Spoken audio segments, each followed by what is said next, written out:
Have you ever found yourself in a discussion where even after saying everything you needed to, you walked away feeling like you lost? Have you ever felt that knot in your throat, as if every word spoken had pushed you further away from your own strength? Perhaps you're surrounded by people who speak loudly, interrupt, mock, and dominate environments with arrogance disguised as confidence. And maybe deep down, you believed that staying silent was a sign of weakness, that not defending yourself was surrendering, that not reacting was losing. But what if I told you that all of this is an illusion? That true power has never been in words, but in their absence. Nietzsche, one of the most misunderstood thinkers in history, saw something that few have the courage to admit. Those who talk too much reveal too much. Those who need to convince are already at a disadvantage. The world teaches us that we must fight, explain ourselves, defend our ideas, as if every conversation were a battle for the truth. But nature proposes something different, a more subtle, more lethal, and infinitely more intelligent path. He believed that silence is not just an absence of noise, but an overwhelming presence. Silence disconcerts, it destabilizes, it forces the other to confront themselves. This video is for you who constantly feels ignored, overshadowed, invalidated. For you who leaves conversations with the feeling that no one really heard what you meant to say. For you who is tired of being the easy target, the nice one, the one who tries. To keep the peace while others take advantage of your calm. Perhaps you have confused your silence with submission. But today I will show you that silence can be your most powerful weapon. And that true victory does not come from winning an argument, but from never needing to enter one. Get ready to see silence in a new light. Not as an absence of response, but as the definitive response. Let's dive into nature's ideas and discover how to master any situation without saying a single word. Why do we feel such a need to respond, to rebut, to correct, to prove that we are right? Because deep down, we have been conditioned to believe that the truth must be defended tooth and nail. That if we remain silent, we are allowing others to win. But nature saw this as a symptom of our deepest weakness, the fear of appearing weak. And behind this fear lies the ego, a fragile ego that cannot stand being questioned, that confuses disagreement with attack, and that turns any conversation into a battlefield.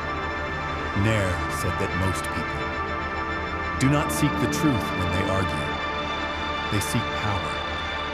They seek to reaffirm their beliefs, not because they are solid, but because if they are shaken, everything crumbles. Argumentation in this sense is not a tool of wisdom. It is a defensive armor, a desperate cry from the ego to maintain control of the narrative. And what does this mean? That when you feel compelled to justify yourself to prove your point, you have already entered their game and lost, because the simple need to justify your position shows that you are still. Trapped in the desire to be accepted, validated, understood. Nature called this the herd morality, the behavior of those who live under the expectations of others who want to be seen as good, correct, just. But this quest for approval is exactly what keeps you weak. True strength, nature said, lies not in convincing others, but in not needing to do so. It is in holding your vision even in the face of laughter, criticism, rejection. It is in being misunderstood and remaining unshaken. What he proposes to us is a type of power that is not measured in verbal victories, but in internal mastery. A power that comes from the ability to remain calm while everyone around you is losing control. A power that grows when you stop reacting. If you really want to win, you need to understand this. The game of discussion is a theater, and the first to stand up to act has already lost. Enzi knew that the reactive mind is a subjugated mind. The observing mind that is the dangerous one because it is above the need to prove anything. But then if we should not react, how can we exert power over others? If words betray us, how do we make others feel our strength without saying a single phrase? Nature had an answer for that, and it lies in the ideal of the Übermensch, the being who transcends the limitations of common morality and dominates the world through absolute self-control. In the next part, we will explore this figure and understand how it embodies the strategic use of silence as a weapon of dominance. Are you ready for this level? Because from here on out, silence begins to speak. If this content is making sense to you, click the subscribe button and subscribe to the channel. Thank you for your support. Nature did not write for the weak. He wrote for the few who have the courage to look within, confront their own misery, and transform it into strength. For him, the common human lives trapped by conventions, moralism, and the need for others' applause. But there exists another type of being, rare, dangerous, free. The Übermensch or Overman does not live by reacting to the world. He shapes the world in his own image, and the most impressive part, he often does this in complete silence. The Übermensch does not need to win debates. He does not engage in cheap emotional games. He observes. He understands. He carefully chooses when to speak, and more importantly, when to remain silent, because he has understood something that others ignore. Silence is a form of language, a language that does not try to convince. It imposes presence. The silence of the Übermensch is not empty. It is a threat. It is authority. It is the sound of self-mastery. While others shout, he commands respect with his gaze. While others explain, he observes and reveals others' weaknesses merely with his calm. His silence is a wall. Those on the other side despair, trying to guess what lies behind it. And in that despair, they make mistakes.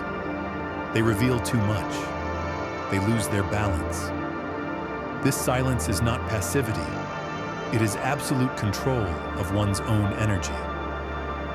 It is strategic economy. The Übermensch knows that every spoken word is a revealed move.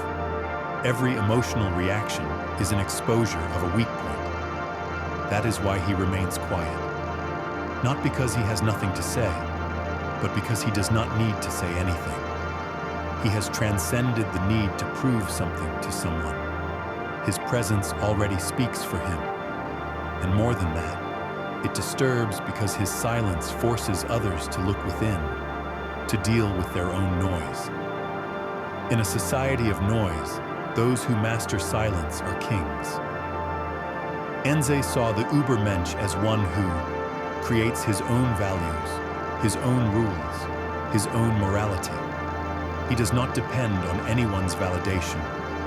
And that is why he is feared, because nothing destabilizes more than an individual who cannot be manipulated by guilt, fear, or the need for acceptance.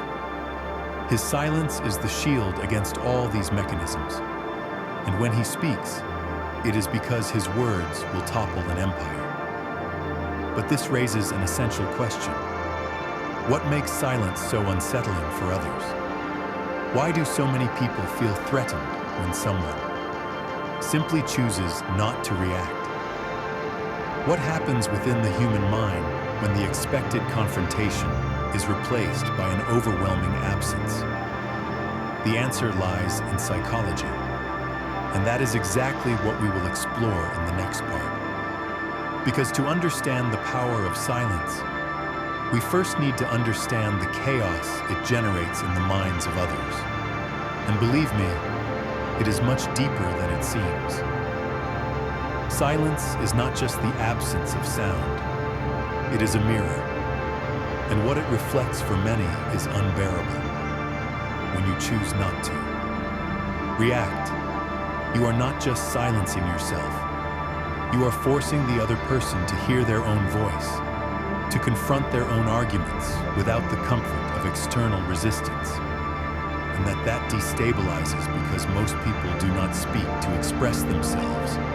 They speak to protect themselves, to convince themselves, to hide the emptiness that exists between what they say and who they are. And then when you remain silent, their disguise falls away. Social psychology has already shown that in confrontational situations, silence is perceived as judgment. It doesn't matter if you are just listening. The speaker begins to feel exposed, insecure. Why? Because without your response, without your reaction, they lose control of the narrative. The human brain goes into a state of alert. The amygdala, the region of fear and anxiety, activates. The other person starts to project their own fears onto you. Is he judging me? Did he notice my insecurity? Does he know I'm bluffing? And in this psychological battlefield, silence acts like an invisible blade. It cuts where no one sees, but everyone feels. Enze sensed this long before modern psychology confirmed it. For him, the average person lives as a slave to their reactions. They act on impulse, react out of vanity, speak out of fear of being forgotten. The superior spirit, the one who masters themselves, remains silent because they know that every word given is a piece handed to the enemy. Every emotional reaction is an involuntary scream that reveals where to attack. Moreover, silence has a devastating effect on manipulators. People who thrive on the emotional control of others depend on their reactions to stay in the game.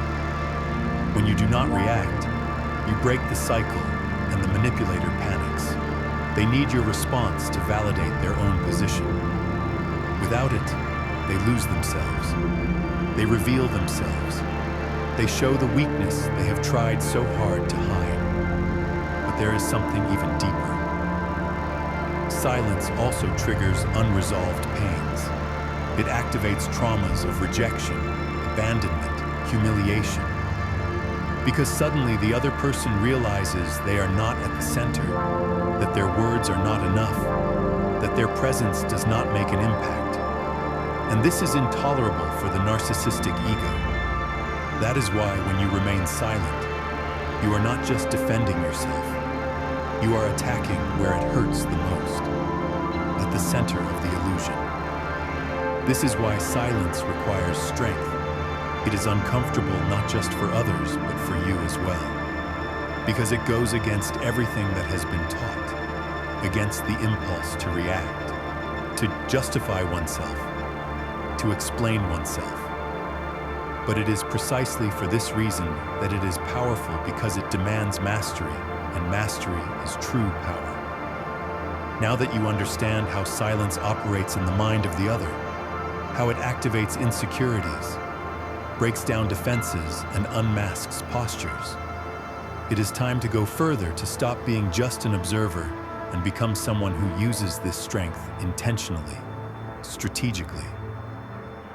In the next part, you will discover exactly how to transform silence into a conscious weapon. How to win any argument without saying a single word. And when you learn to do this, no one will be able to control you anymore. The time has come to stop merely understanding the power of silence and start using it. Because knowledge without practice is just dead theory.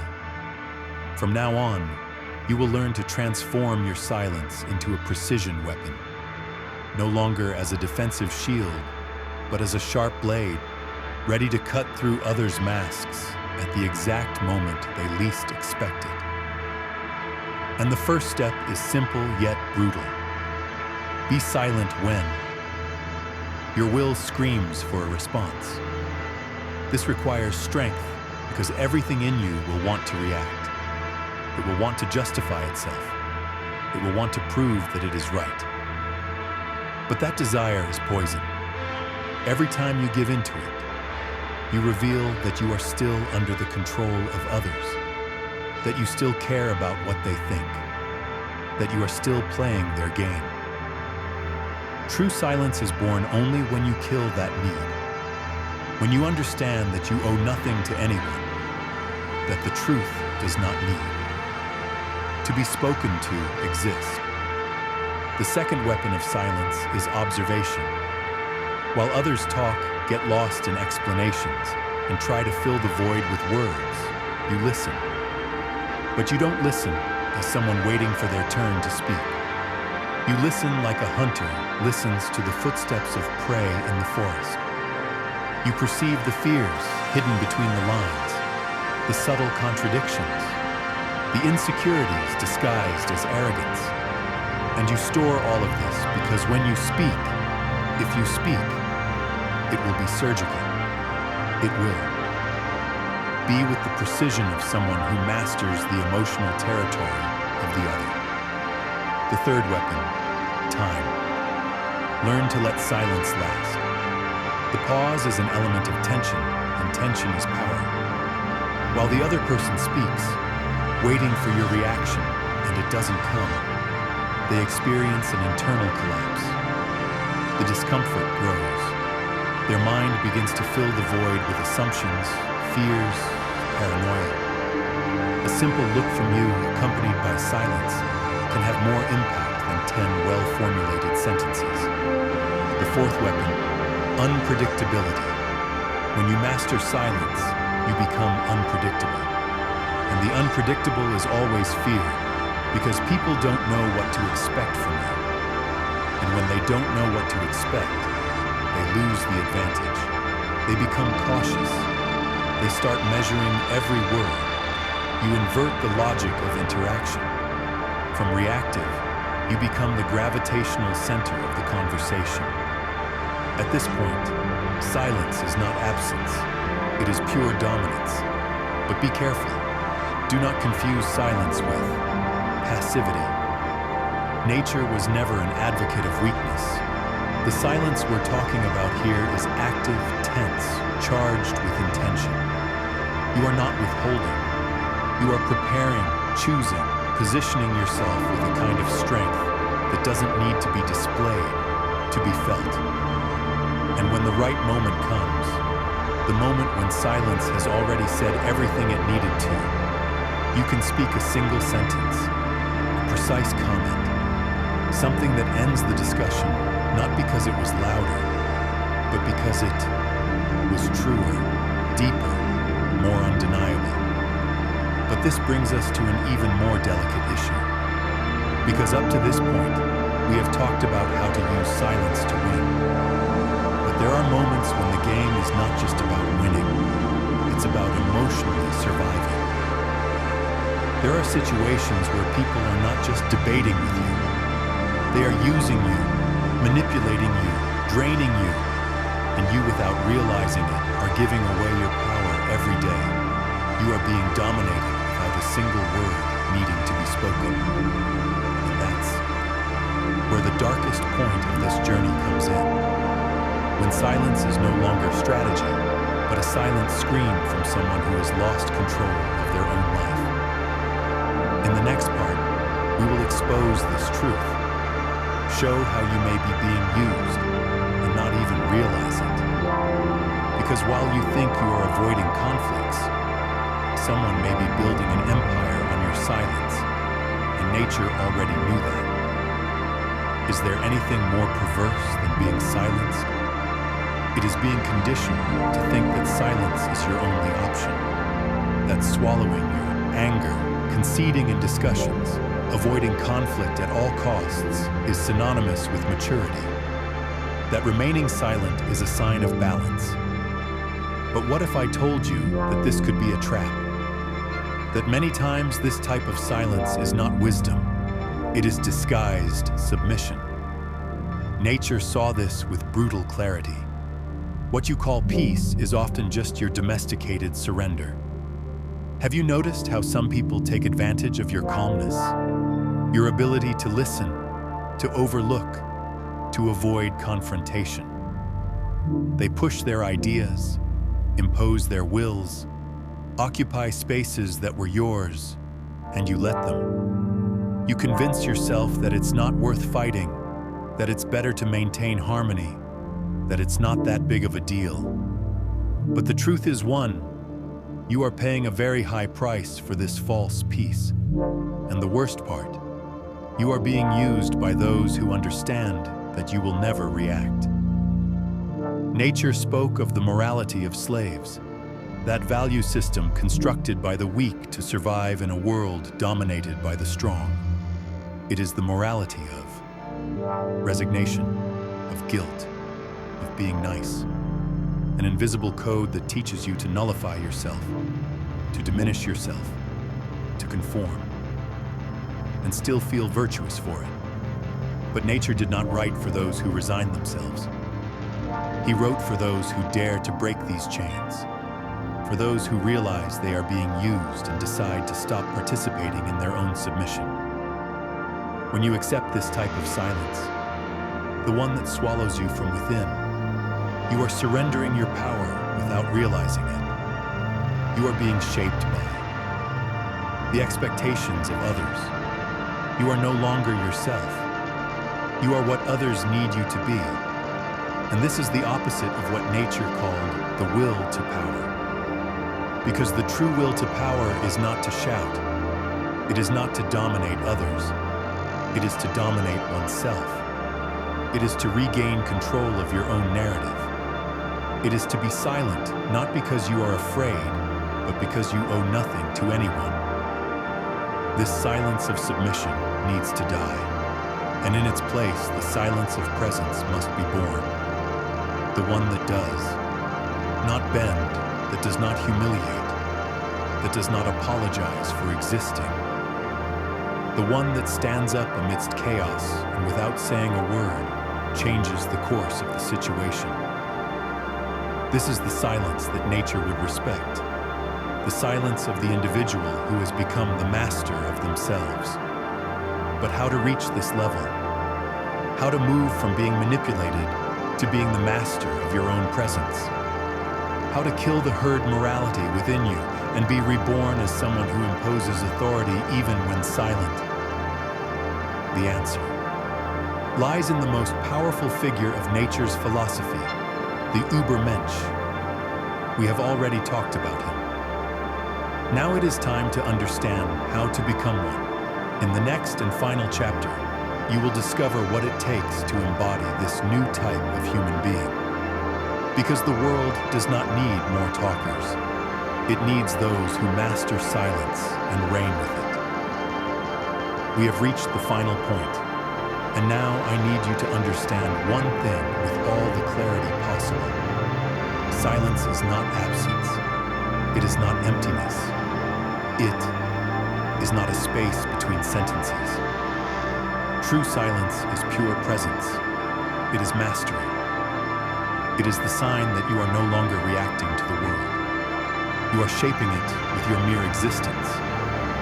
Nature never wrote for those who are content to survive. He wrote for those who want to transcend, for those who are willing to tear off the masks that society imposed, even if it hurts. The silence of the Übermensch is not the silence of the oppressed, nor of the coward. It is the silence of the warrior who has already won even before the battle begins. It is the stillness of one who no longer needs to prove anything to anyone because he knows who he is, and more importantly, he knows what he deserves. Now look at your life. How many times have you remained silent out of fear, out of guilt, out of not wanting to disturb? How many times have you let others decide for you, speak for you, trample over your truth? Enough. Nature would say that living this way is an offense to existence itself. That accepting this kind of silence is betraying yourself. From today on, Your silence needs to change its tone. It needs to stop being an escape and become an invisible shout of authority, a boundary, an affirmation of who you are, even if no one understands. Because who you are does not need to be understood. It needs to be lived, and that requires courage. Do you have that courage? Then comment below. I choose the silence that commands respect, not just so I know you made it this far, but so you can publicly affirm this choice, this commitment to yourself. Because words have power, even when they speak about silence. And don't stop here. The next video is essential. It will expand what you learned here and take your mind even further. Watch it not for me, but because you deserve to go beyond. And remember, the weak shout, the strong remain silent, the wise choose when.